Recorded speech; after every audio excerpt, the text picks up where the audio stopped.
here very much because he's a melee hero that requires not to be stunned, and Unknown has 4 stuns. And great mobility with Storm Spirit, and he could be kind of... Yeah.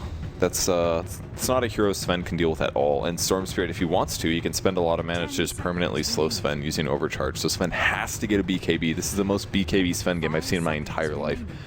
And even then, look at the heroes they have. They have 3 ranged heroes. They've got a Spirit Breaker. So the cleave is unlikely to do that much. Feels like a peel or something. And be like, yeah, cool, pick Sven. But I don't think Sven is going to be the pick here. It might work out really well. Oh, Ursa pick. So that's the strat, is offlane Spirit Breaker, carry Ursa, safe lane Storm Spirit, and they are Radiant, by the way, so taking Roche is a little scary, but should be fairly possible, especially if they get a little bit of a gold advantage. I'm very curious for this last pick from eHug. It's got to be something to help out this Sven. Like, get him into the fights or, you know, make it a lot easier. Okay, I like that. Especially with Ursa carry, I think Clock is a great pick. Oh, yeah. You can zone him decently using the cogs and things like that. So, a bit of a weird draft. I think Unknowns is a lot safer just because they do have so many stuns, and I think their lanes are a bit better. Their hero scale really well late game. But the Clock pick is fantastic here because, yeah, can definitely solo kill Witch Doctor or Lion, and it also creates a lot of zoning pressure for the Spirit Breaker and Ursa. If they didn't have a Clockwork, I would be like eHug lost for sure. But with the Clock, I feel like they're in an okay spot. Really depends on how well the supports do on eHug. That's really the important part here, because Shadow Fiend's going to do fine, but they do have to deal with Lion and Witch Doctor ganks. Yeah. It's all about the rotations. Which team is going to rotate better, I think, is what's happening.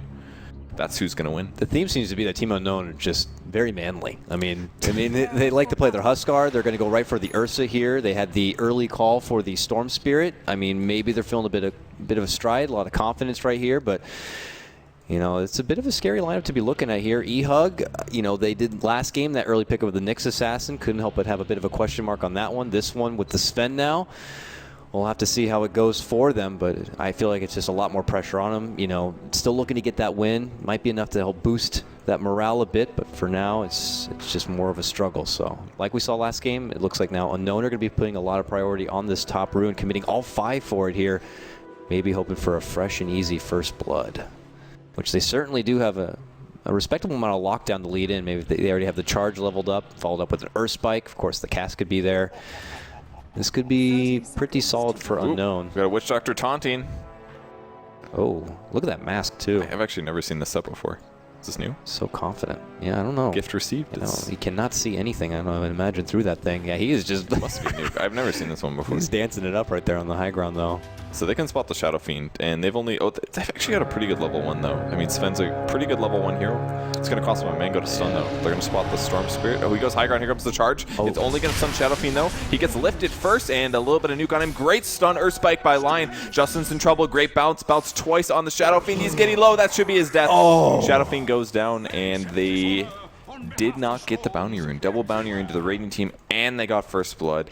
And Shadow Fiend doesn't have money for a TP scroll. Never mind, TP scroll down. Thank God they had money for that. If they didn't have money, he would have been so screwed. And that costs MJW 100 gold to start his offlane. So that's a pretty big loss there for Shadow Fiend. And he also skilled Raze, so maybe he's going to do that on purpose. Yeah, he is going to get some CS out of this. At least it's a strategy that some SFs do, so maybe he did do this on purpose. But that was ideal for Unknown. They started off with a Spirit Breaker doing a bad charge. But it was a bad charge on purpose, because then what did eHug do? They used all of their stuns on the Spirit Breaker as 5 armor and Stout Shield. That's great for them. So charge comes on the Skywrath Mage now, and he's being right-clicked. Z-Talk holding onto the cast, going to throw it out as it gets closer to the wave. Now will it bounce? It certainly will. And back! What the hell is with the...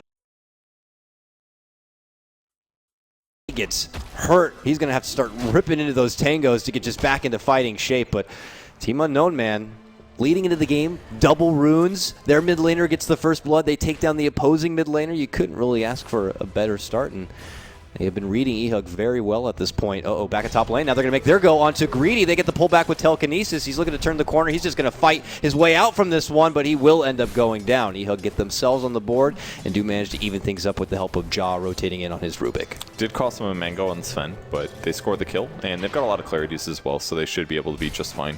Getting his mana pool back up. Still level 1 on Spirit Breaker. That's actually pretty rough on him. He needs 2 to have the charging bash as he passes through people. So until he hits 2, things get a little harder here. And there's the clarity. that'll be Sven's mana for the next stun, and they're going to start to do some stacking. Definitely something they have to do. Stacking is really important this game. Not only do they have Shadow Fiend, but they also have a Sven. Both heroes very, very strong at stacking. But I wish Bloody Nine was going for the double stack here. It's a little dangerous, and sometimes you can mess it up. But you can definitely stack both the medium camp as well as the large. Well, you have to do it through this little gap, and then they're like go this way and shit. But at least he's got the one stacked a little bit, at least for now. So there's something to fall back on for Justin to work with to raise his way back into the game. The nice thing is Clockwork kind of had some early XP boost here. It looks like he's been forced to step back, probably went to scout out the bottom rune, but now he's made his return. Mr. Kotaro, though, on his Ursa is near the top of his own CS, 13-3. We already mentioned a little bit about being on Radiant side. It's a bit more tricky to go right away for the Roche, but do you anticipate something they're still going to go for? He actually already has 1,200 gold on Ursa. He must have saved and not purchased a whole lot at the start of the game. Yeah, it looks like he maybe just got a Stout and a Salve, and it's something you can get away with if it's just a solo Clock. Because Clock doesn't want to trade hits with you because Ursa gets bonus Fury Swipes damage for 15 seconds, so I think he just went greedy on his early build, and actually hasn't even been mana drained much here. Just MJW not getting any mana drain or anything going. So pretty good lane for Ursa, basically. It was fine for the supports to rotate and move around because they did have that advantageous 1v1 matchup. Do you think he's going to go right for the Vlad then early, or maybe a Blink Dagger if he wants to get more engaged? This is a Blink game, I think, because they've got a Rubik lift, but other than that, it's just so the fight going on top. Lift onto the Spirit Breaker. He already did charge, though, so I feel like a Blink was going to be the way to go. I mean, if you can kill Rubik and Skywrath Mage, Skywrath is a really easy kill. Might even see a dead Clockwork here. He's gone, oh, it doesn't get the overpower off in time. And now the chase, bonus damage from the shot, and no! He tried to man up there, but barely. Bloody Nine just in the bloody nick of time to get there and help out. That was the silence. Yeah, Bloody Nine made that gank happen. If he didn't silence him there, I'm sure the Ursa was like, I'm going to get him kind of low, and then when I think he's going to die to the overpower, that's when I use overpower. And what good timing, too. Excel was working with a pull, I believe, at the same time or something. Just was not close enough to be helping out, and Ursa was at his lonesome. He makes his return, but he does lose a little bit of that huge lump sum of money he's had. So with that, he'll just have to go back into the grind here, and they got to be on the watch out here for Bloody Nine, who's still floating around here. And Justin does manage to pick up a regen room, but it looks like he's going to take it back to his mid lane here. So this Ursa's still going to be able to get some fair amount of CS, but there's the charge out top lane. They're looking to bump into Infinity. The pull back right under the tower, and they followed with a nice stun. Can Greedy walk away from this one? It's going to be close. Needs like one more great blocking there from Witch Doctor Salve as well. Oh, that was really well done by Unknown to save that. The charge was, if they would have gotten the cast bounce, if it would have like chain bounce, they would have gotten a kill there. But very good position from Jaw. He moved back away. The cast didn't bounce more than once, and they almost turned it. So good plays by both, I guess. Very cheeky plays right here. Even Z-Talk just kind of creeping in from the woods. Maybe he's trying to linger in with one quick cask and trying to get the bump in. But help is already back. Jaw's got his clarity building on up now. Looks like Bloody Nine back on stacking duty here. Gets another big stack onto that huge camp there for Justin. It's just the 3 stack. It's pretty good. Witch Doctor scouting things out, just see what they got for medium camp. Bloody Nine's going to find him. Actually, he's in a lot of trouble. He's going to have another nuke in about 3 seconds, and yeah, that's it for him. Easy solo pick there for your Skywrath Mage. And, well, they got to get the gist that there's some sort of stacking happening for that Skywrath Mage to be kind of just hanging out there. So I wonder if they'll do anything about it. Well, he didn't see any stacks. He knows that there's stacks probably, but doesn't know where they are. Stun comes through by Infinity. Almost gets killed. 15 HP. Ooh, he really wanted that one. That would have been a really big kill for Infinity there, but didn't quite have it. I'm glad he's getting Warcry points. We saw a game yesterday where a Chinese player got 1 Warcry up to level 22, and it made me really upset. Midas. Midas is the pickup for Ursa. On Ursa? He's got it now, and he's going right to work with it. Just the second ever Midas. Okay. First pro Ursa. Well, one really good thing about the Midas is that it allows him to just jungle AFK, and the attack speed's actually really good because most Ursas never buy attack speed, right? So they rely almost entirely on overpower to get their attack speed, and it results in low farm over time. Obviously, you get good burst against heroes and stuff, but bottom lane, they're going for Lion right now. They got the new Cordy out. Arcane Rocket is going to be enough. They're going to clean it out, and Bloody Nine now on a killing spree, looking to make up for that Lina in the last game. They're off to a good start. Yeah, like the couple kills is really big here. Might see a gank mid. There comes the charge. He's got an Invis rune, though. Do they have any detection? They actually don't. There's no way this will work, right? Nope. Oh, they will pop it. They got the vision for a little bit of time, they but they have the dust. They do. Oh, man. Now Bloody9 back, trying to be that saving grace again. Gets the silence off. MJW becomes great raise. Nice jump in. Also from your Clockwork to help on out. Ends up being a 1-for-1 trade, but it's the Shadow Fiend down in exchange for the Witch Doctor. They got to kill at least. I can't imagine they're too upset about that, considering what it could have been. Another stack comes through. And it will be not successful, actually. They're mispulling a little bit here. They could have an extra stack or two. Should be going north, yeah. That way, that's the better way, yeah. The left barrier is somewhere around there, so it's pretty tough, unless you go directly left. You either need to go directly left or directly up. It's the only way. Yeah, you just draw. That's like the box area right there, but I know support 101, usually by that point you want to be going, much more up to the north. See, I feel like their stacking could have been a little bit more efficient here. Small stacks like that are a big deal, especially with an SF. Like, he's going to kill at the same speed no matter how many stacks there are. So if you do end up missing stacks, it's a big loss. So a couple neutral camp or two, that's like a half a level or 100 and some gold.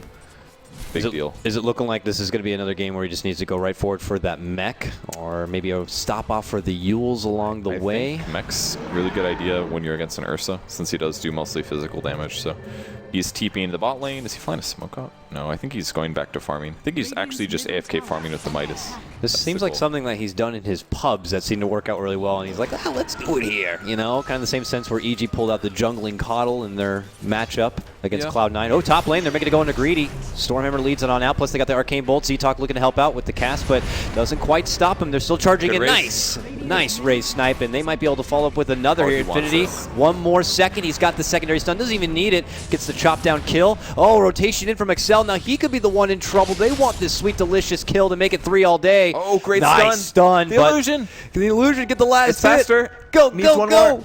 Oh, if he gets it. Oh, man. That's a slight mistake from Bloody9 to stand next to SF. That needed not happen. I really liked Infinity's play, though. That was really well done. He kind of overdived there, but it was enough to get the Lion to come back in. It should have been a Lion kill. That was just a good stun from Lion, and mistake from Bloody9 to not be separated from the Shadow Fiend. If either one of them didn't get stunned there, that was a dead Lion. But, you know, the coolest thing about what Ursa's doing is that it keeps him off the map. The eHug doesn't know where he is, and then they have to do things like rocket Roshan repeatedly to make sure that he's not there, or they have to worry about him jumping out with a blink and killing somebody. So, and it also gave Lion a lot of levels, or a lot of gold in his lane. He's got up to 1,000 gold. He's going to get ganked soon, though, and this is going to be a smoke. If they can hookshot him with the silence and the bonus magic damage, he should die, but he just shifted in the jungle. Infinity's here as well. He almost has his ultimate. Oh, they're on the hunt, though. I don't know if they can kill him with just these two. They're going to reveal. Here it comes. Stun silence, bonus damage here. And they're not 6 yet. It's going to be close. He's going to start to overpower. Things are getting dangerous. Infinity taking a lot of damage. Rage comes off as well. Blocking damage. Hookshot's going to miss. Bloody9 may be in trouble, but they should be able to grab the Ursa. He does end up falling. Infinity's got to run for his life, but he's got another stun. Bloody9, there's the Finger of Death. Earth Spike as well. Bloody9 should be fine, I think, and MJW running for his life, but Storm has quite a bit of mana. A couple more slows. Look at all the slows. That's a dead Clockwork. Bloody9 also. Bad bounce there. Oh, he's trying to clarity up for anything he can get, but they don't have enough to follow up with a new stun or any sort of nuke damage. So Bloody9 will be able to barely make it away, but when the dust settles, it does end up being a 2-for-1 trade on eHug, making that committed dive into the woods to take down the Ursa. They really needed they needed 3 heroes to start that fight. If it was Clock with Sky and Sven, it would have been good. If Sky was 6, it would have been good, but their damage was just not bursty enough.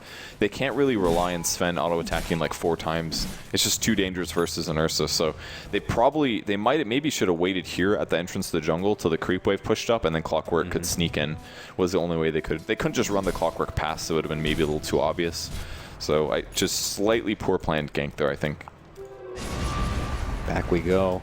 Really have yet to see the Storm Spirit go off the rails and try to maybe find some solo pickoffs himself. He is now level 9. 3-0-1. He's doing well, man. I mean, the kills seem to kind of come to him almost, or he just has to kind of navigate a bit off from the mid lane to help out when needed. But it seems to be working for now. He's going to be going right for the Bloodstone, looking to accelerate that farm quite a bit. Certainly don't front him on that. And with that, looks like, okay, Greedy's going to be busting his way through. Yeah, but they'll probably have to cancel it here. They are not going to spot it with the rocket. Oh, he cancels. he could actually. Did they see it with the rocket? They did. They Yep, did. That's a dead Oh hero. man! He's got to say, oh, the cogs, no! This is just the cogs. blunders all over the place here from both sides. Now he's stuck on one side, MJW on the other here. He's gonna bump him and charge him on one side. Oh, he charged back again. MJW is still here. I don't know why he charged him. He's gonna TP. I guess that's it. He's gonna make it out. The short range. Look at this TP. Look at that value. It's like a blink dagger for Woo! 100 gold. He really shouldn't have cogged there. It's a little too dangerous. It sometimes pushes people away. There's no reason to cog there at all. Oh, Blindnine's going to catch out the charge. They're going to make the jump. There's the ball lightning on mech. forward. Oh, can they get it quite yet? Justin looking to go for the race. Not going to get it there, though. And the silence on Storm Spirit's going to help finish him off. Can they catch him before he TP's out? They can't. Oh my gosh. They so can't. Close. Well, that's the problem with Shadow Fiend when you're against him, at least. If he survives, you die. And a lot of deaths usually. So big silence there on the Storm. And even Sky going for a very Arcane Bolt heavy build. He favors the triple null talisman. It gives you really good early game in terms of your damage. Yeah. Your nukes go farther, but the silence duration is a bit weak. Witch Doctor is going for this one. Ooh, nice little casual bump. Look at that. It's going to fly right through the eHug squad. But Cask is going to end by the time Spirit Breaker gets here. Oh, no one's there. But they're hungry. They want that tower. They don't want to give it away for free here. And they already used the glyph. Ooh, big damage onto Z-Talk, but will help secure eHug the tower. Infinity playing very rotate heavy. He's not really playing a hard carry role. They're playing like a mid Shadow Fiend carry role is kind of how it seems eHug playstyles this. So Infinity does the rotations with the supports. You know, he played Bristleback in the last game. Yeah. And he goes to set up kills. And right there, he was like, I'm not going to go for the tower. I'm going to pressure the supports, make sure that they can't deny this. And by doing that, he gets his team more gold. So it kind of, their playstyle might lead to more of a one-core playstyle, but because Skywrath is doing so well this game, I think they're completely fine doing this. He's Bloody Nine playing really well this game, 5-0 and 3, so definitely justifying the Skywrath pick. This is kind of what you need to do to make Skywrath good. And with that, well, it's no surprise he's looking to push on forward into what looks like a Blink Dagger. Could certainly help him up in these fights, and we are out of power. Oh, God. Oh, man. Well, at least you're still in. But we're still in, or I am.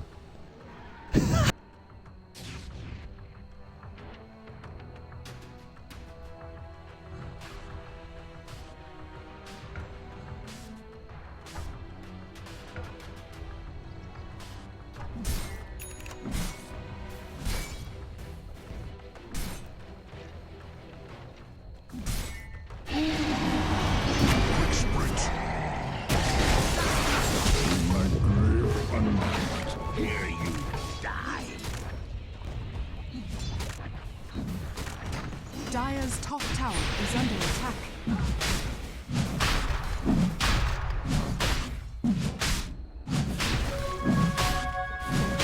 Dire's structures are fortified. Dire's top tower is under attack. Roshan has fallen to the Dire.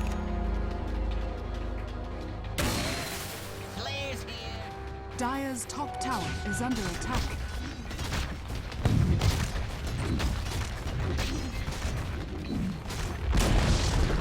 Dire's top tower has fallen.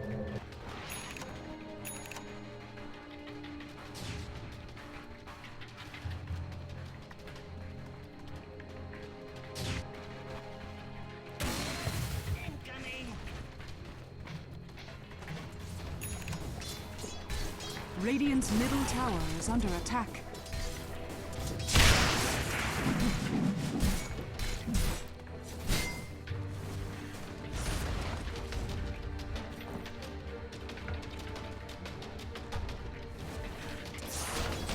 Oh! Radiant's bottom tower is under attack.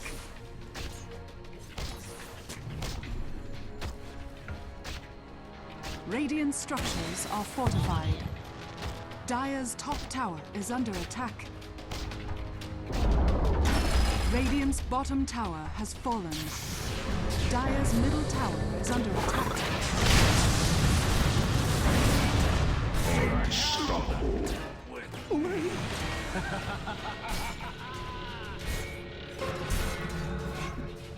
Radiant's bottom tower is under attack. Dire's top tower is under attack.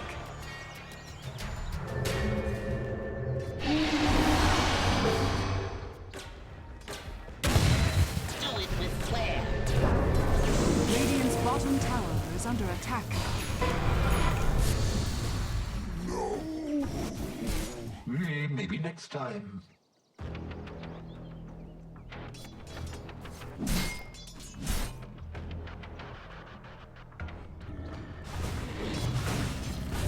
Не в нем. А если вот так вот играть, то...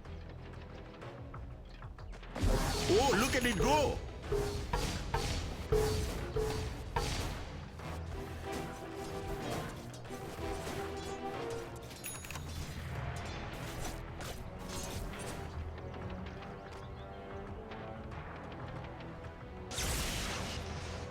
All right, I believe we're back in, folks. Sorry about the temporary outage right there. Unfortunately, didn't miss a whole lot. Unknown did take one fight at the top lane. They lost, I believe, 3, it looked like. And eHug are still in strong shape now, pulling ahead 12-5. Yeah, Bloody Nine playing really well. Hasn't died quite yet here. It looks like we're going to see Sven die. I do not have in-game audio, by the way. Oh, I don't either. Only thing I am missing right now. Well, they get the bump there on the top lane. Sven is going to go down here, so a successful gank right there. Really the first time it seems that the Ursa really participating in something, and that certainly helps having that Blink Dagger on his side. So with that, they'll be able to get the grab right there. Not looking to go for the Roche quite yet, maybe looking to get something of their own. Meanwhile, mid lane, eHug making their own push attempt, going past that tier 1. But quickly Unknown pull all hands on deck to help thwart them, and it looks like they're going to head their way out. But there's the charge. It's charging on through. It's going to connect onto Justin here. He's going to get bumped back. They get their own charge onto him. Hits the 2. Ooh! Fortunately, that Bloody Nine drop down from the Mystic Flare. Not going to be off the mark, but look at the cask. Look at the Death Ward. Look at the damage!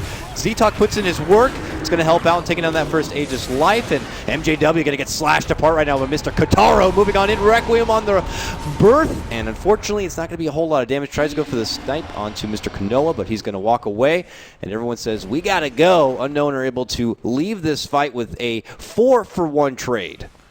Just a little bit too greedy a play there by eHug. The Rubik went for the charge rather than going for the lift, and he ended up getting stunned on the way through, which meant his hero really didn't do a whole lot. So that was the unstoppable streak going away for Skywrath Mage. He ended up buying a Dag on this game. I actually like this purchase because he did have so many null talismans and naturally builds into it. And against a Storm, especially if you have something like Ancient Seal, it's leveraging your damage a lot higher. So they have pretty decent nuke heroes. It's a good way to try to burst him down in the small amount of time that you do have to kill him if you are stun weak. So Rubik steals Maledict. You put the Dagon on that? Hell yeah. Yeah, that'd be pretty cool. I'm into that.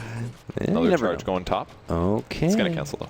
Yeah. So Infinity having a bit of a tough game. His net worth is not very high, but he did go for a drum build. His biggest threat is definitely going to be the Ursa here, but as they do get more and more Warcry levels, he'll be a little safer.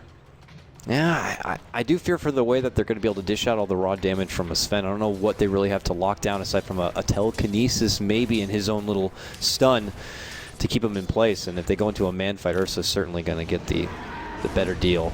And it looks like Ursa is going to be going for a BKB here, the Mythal Hammer grab. Could be a Desolator as well because Furious Hooks is no longer an orb, and it all does physical damage. So if you subtract 7 armor on top of that, then you're hitting even harder. So definitely a possibility. Blink Dagger's long done online here. Almost got his Tranquil Boots as well, and maybe another fight developing in. But there's a BKB, a DD, and a mech on Shadowfiend. Justin again having some huge net worth. Hookshot comes in on the Storm Spirit, but he's going to cog him back. Looking for the sounds. Great initiation from MJW. They're going to try to pick off Storm, but they're not going to be able to. Bloody Nine trying to overextend, but gets the Dagon on before he dies, and his ultimate as well, but that might not be enough. A slow on Spirit Breaker as well, and they're just going to get a line for this. Not quite what they wanted there. That was very close. Good initiation. Yeah. Good execution, but it just caused them to charge right into the enemy team. And they're going in. Rubik's in trouble. Gets lifted. He had a great spell too. Great rate and rage as well to stop the damage output for a second. MJW running for his life, but the big hits on Ursa. Now Ursa's got to be really careful. But no slows, no hookshot for 20, and he's going to be able to get away. Yep. Oh, man. This all started from a very nice setup from eHug here. Ooh, TP. He will make it out just fine. But yeah. Nice jump in coming out. MJW is able to bump him back into the silence, but unfortunately they just couldn't get themselves on top of the hill. Maybe a bit of a lack of vision, being nighttime and all. They couldn't push on forward. Plus you had Greedy, the Spirit Breaker right there to kind of act as that line breaker. Pushes them on back, and then it gets a bit hectic right there. Ursa's able to jump past those front lines and gets his own bit of a kill. So not really coming too easy there for eHug even after that nice start. Really rough that Rubik ended up dying there. He had Impale as a spell, and that easily allows him to deal with the Storm Spirit because that gives him almost 5 seconds to disable, plus extra nuke. So really unfortunate for him that the Ursa picked him up. There's the ball all the way in the mid lane. Bloody Nine gets killed very, very easily. Definitely overly aggressive here. I feel like Bloody Nine is more of a core player. He's kind of playing his supports like a core. Like, if we looked at what happened last game, he got behind and it seemed like he didn't really know what to do because he couldn't just farm a lane. This game, he got really far ahead and is doing really well at that, but now he's doing things that are maybe a little bit too overly aggressive, crossing the river by himself to try to get a solo kill on a support. Like, yeah, he maybe could have, but if any other hero was there, he just dies. Blink Dagger on Infinity, throws the stun, it gets dodged very, very easily, and they will deny the mid tower. Bloody Nine is their most recent addition, and normally he's notable for playing a lot of offlane, but eHug already have Mikey J. White, who's been their offlaner for the longest time, and a good offlaner at that, but you know, you could be right. It's very uncharacteristic for him. Strong start, but you got to remember you're a Skywrath mage after all. You're very freaking, frail. Especially against versus a Storm and an Ursa, like, especially the Ursa. If Ursa jumps on you, you die no matter what. Yeah, 9-10 life. Happening. You know, a quick level 2 finger, and you're in trouble. Yep. So it is actually going to be a BKB on Ursa. You're right about that one. There's not a ton of disables on eHug, but there's enough where it gets a little scary if you do get lockdown smoke coming from eHug. 4-man here, and Bloody Nine going to be the one that was not smoked. He may get spotted in this war, he does not, but he's been demoted. A little surprising. I think this is maybe not the best use of a smoke here. They'll probably kill the Spirit Breaker, very likely. Yeah. But they didn't really need to do that. He was farming pretty far out. He could have just walked away. Hookshot another hero, grabbing the Witch Doctor. All right, things are worth it. Hey, here comes your jaw charge. You're going to bump in for the KS. Nicely done there, Rubik. So they make it a twofer. Not too shabby. Good grab, good lead in, good eyes, and of course, good hook shot there coming out from Mikey G. White. I think I would have liked to see him steal Cask, though. Blinking towards the Storm. Again, they're going for it. He's going to be able to get away, though. John, that's not safe. Yeah. Run away. It's a 2-second stun if they can connect it, but I think the Cask would have been a bit safer, even against the Storm. Here comes eHug. They're looking for this tier 2 to finish it off. Already pretty dang low. They get it relatively easy. It's going to go for Justin as well. So he's got about 2.5k. I guess they're going to keep going. They just rocketed. Roshan is not there, so they keep pushing. Yeah. They're trying to split push. Unknown's working down the mid and top lane, but it's not stopping eHug quite yet. And actually, as I say that, it looks like they are going to be making the call to pull back. They have no mana. Shadow Fiend only has 60. He has a 15 charge. He has to mech, and he has to ulti, and possibly raise multiple times. There's no way that they can continue this. So they back off. They grab a Sanj. You know what? I think I dare say this is a better Sanj and Yasha game than Scotty game. Why do you dare say that? It's kind of a similar item, right? The item is very similar, except the main difference is that Scotty's more stats and Sanjayasha's big movement speed. The charge comes through. It's going to be on Shadow Fiend. He's got a BKB and a DD, though. I don't think... well, if Justin dies right here, this is pretty bad, but there it is, BKB, DD. Look at the damage he's taking. He's just getting blown up, but the Enrage, he's doing so much. What a man! He ends up getting him. Sky comes in, but... oh, there's a lit on top of the stun, but no sounds for 3 seconds. They almost get him. Yule's close in the air. Can they have the neutral silence? No, he's jumping behind. He's going to try to cut him. Oh my gosh, what a fight. 3 dead heroes on eHug, 2 on Unknown, and it looks like Infinity will live. Man, that Ursa, I was like, all right, he's dead, right? And then all of a sudden, Fury's Enrage lasted for 4 seconds, and he just would not die. Press R, you're immortal, apparently. Yeah. It's crazy. What is it, 90%? Is that what it is? 80%. They nerfed it. No, I thought they nerfed it. Didn't they reduce it by 10%? Yeah, I think it was 90, and now it's 80, but, I mean, 80% still seems like a hell of a lot to be able to shrug all that off and be like, I'm not done yet. I thought they went lower than that. Shoves everyone out of the way. That was impressive. SF was like, all right, you're dead. Like, I got you. I just got you down to 20%. You went all in on me, and it didn't work out. That was a big mistake. I dare say the supports as well were holding their stuns because they're like, this guy's done. We don't want to waste this. But instead, SF goes from having like 1800 HP to having nothing and being dead, and they maybe should have gone a little bit more stun heavy on the Ursa, possibly. I think is what we saw out of that. I feel like Sky misused his silence as well, because when the Storm finally went on him, his silence was long on cooldown. I think he maybe used it on Ursa, but possibly too late. I feel like slightly better supports efficiency there would have led to a huge eHug victory, so slightly weak team fight from them that could have been better. Props to maybe Kataro, possibly a big Ursa player, knows the limits of the hero to know how much he can man up. I mean, yeah, you got to go out without a fight, but he was just like, he had his eyes locked, and he wanted to finish what he had started. Yeah. On all the heroes he's playing, he's just forcing really hard, and it's pretty safe forces. It forces opponents to do maybe things they're not expecting to, that makes them do things that they're not comfortable with, and he's forcing mistakes essentially by doing this. So, but yeah, I think the SNY is pretty good here. It's kind of like a Scotty, but he also needs some movement speed to get away from the Ursa in the first place. So rather than being an all slow item, it's like a half slow, half movement speed, and I think it's a good choice here. Yeah. a little item slot expensive, but I think that's all right in this case. And also, the Lion looking to finish out a 4-staff definitely needed someone to get a 4-staff on their team for this clockwork on the other side. But here we go. It's eHug now looking to move into the pit. Doesn't look like Unknown, who do smoke up, and they got the Storm. He's already planting down that little site on the high ground here. Grand Theft Aegis is a bit of a scare here for eHug as they pull back, and they're going to make it out alive. He's charging on in with BKB out. Infinity going to be locked down and dropped. Now the ward from Z-Talk on the low ground going to be dishing huge damage. MJW going to get dropped. 3 down all day. About to make it 4 with Ja as they charge on in, trying to finish off this Rubik. He's got to go. Bloody 9, the only survivor who was not really there to help out. It's just devastation for eHug as Unknown take the cake and looking to take the Roche 19-19. That's a really high win rate, and it makes sense. It's kind of like having Wisp plus more mobile heroes. If all of your heroes are extremely mobile, your opponents are very limited by your range of mobility with their low mobility, and that's what they have. They start running away, and they've got some blink daggers, but they have a couple slow guys as well. Okay, he TP's home. He's gonna be just fine. But that BKB on Ursa is so big. Again, does really aggressive things, jumps in, enrages, BKBs, and all eHug can basically do is walk away. Maybe they should have burned the hook shot or something like that because Ursa blew up Sven so fast, but they just took so much damage. And I think Storm did like a full range roll on that as well. They planned that out very well. But maybe eHug needed to get kills before they took the Roche. It was a little greedy to chance that based on how well they initiate the team fight. So tier 2 will go down, and if you're looking to try to run away from an Ursa, when he does get that kind of a jump in, it's not going to be easy soon. He's already got a basher complete. It's en route right now. And with that, he'll have that extra bit of lockdown. When the Abyssal comes, it's certainly going to be devastating for eHug and something they're going to have to watch out for. So Unknown put themselves back in a pretty strong position. And looking at the early net worth graph, Unknown, well, they are commanding right now about a 6 to 7K net worth advantage. So they're in pretty good standing. That's really good for them. Wow, look at that. So it's just vertical. Boom. XP right there with it. Even more devastating. So that was a great death ward by Witch Doctor in the last fight as well. But I don't know if there's a whole lot they could have done to win that fight. This charge is coming on Shadow Fiend, but eHug sitting behind. Skywrath Mage is going to get spotted. So they probably will cancel this charge. Another TP, and they're like, oh, there's 4 heroes there. He's going for Bloody. We get 4 kills then instead of just 1. Oh, Silence Lands. Oh, hook shot. MPW. He's waiting for it. He heals himself. They might turn things around. Stun comes in, lands on Storm Spirit. He might be told to the left. They do. Great Sky ulti as well, and that's a dead Storm. Aegis is down.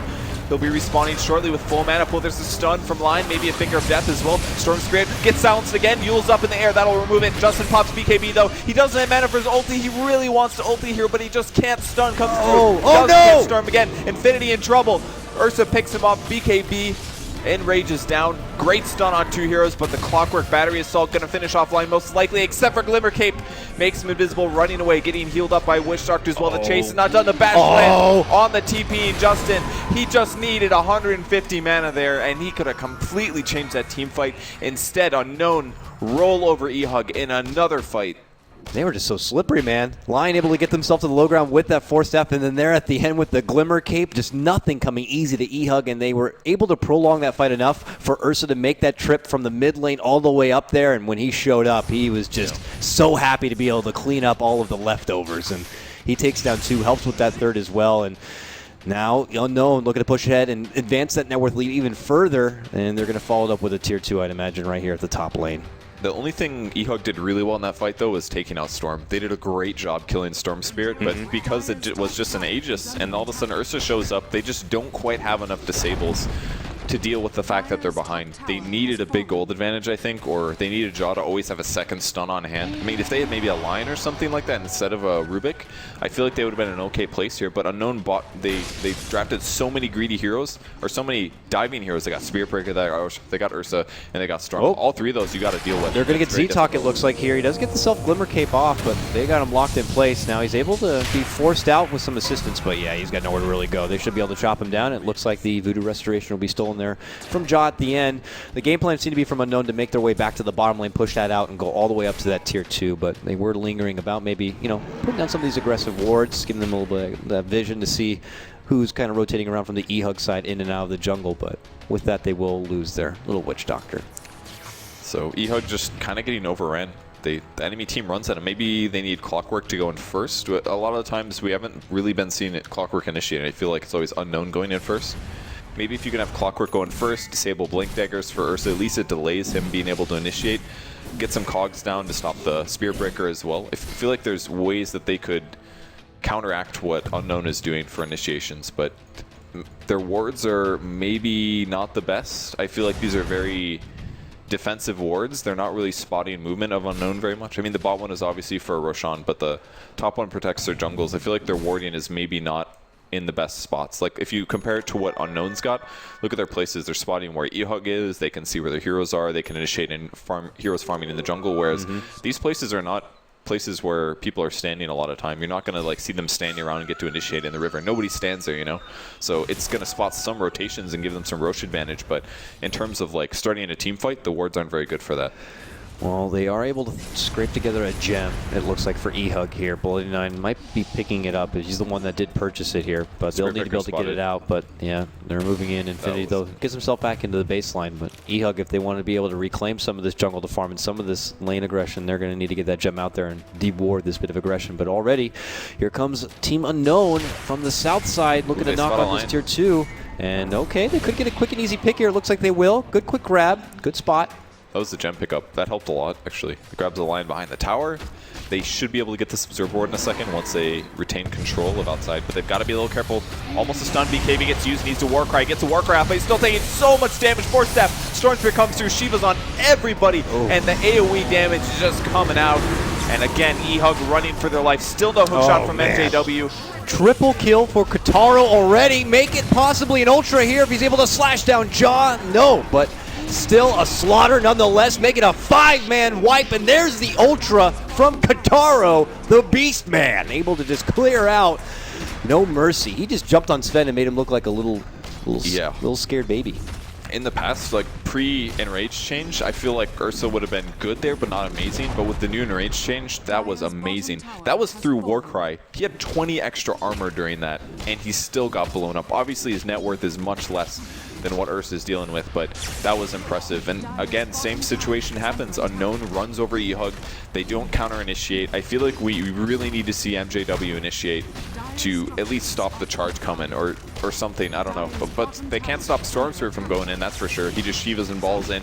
Everybody's slowed and flustered and like, what the hell do I do at this point? It's really tough. They can't even rely on silencing the Storm and bursting him down anymore because he has the Yules. So once he becomes survivable against the picks that eHug has, there are other carries that just keep running. Can't get stopped. Hookshot goes in. They're going to grab Storm Spirit, gets thrown in the air. There's a stun on him, lifted, follow-up, and almost a kill, but Dust gets used, but Glimmer Cave keeps him alive. He's going to be able to live now. Infinity in trouble. Ursa's going after him. He does have Enrage in just a moment, but MJW gets blown up in 4 hits with 1 bastion. Look at the damage. Hitting for 465. That's got to be good game, surely. And there it is. eHug getting 2-0'd again for their second set here. Rough games for them and nicely played by Unknown.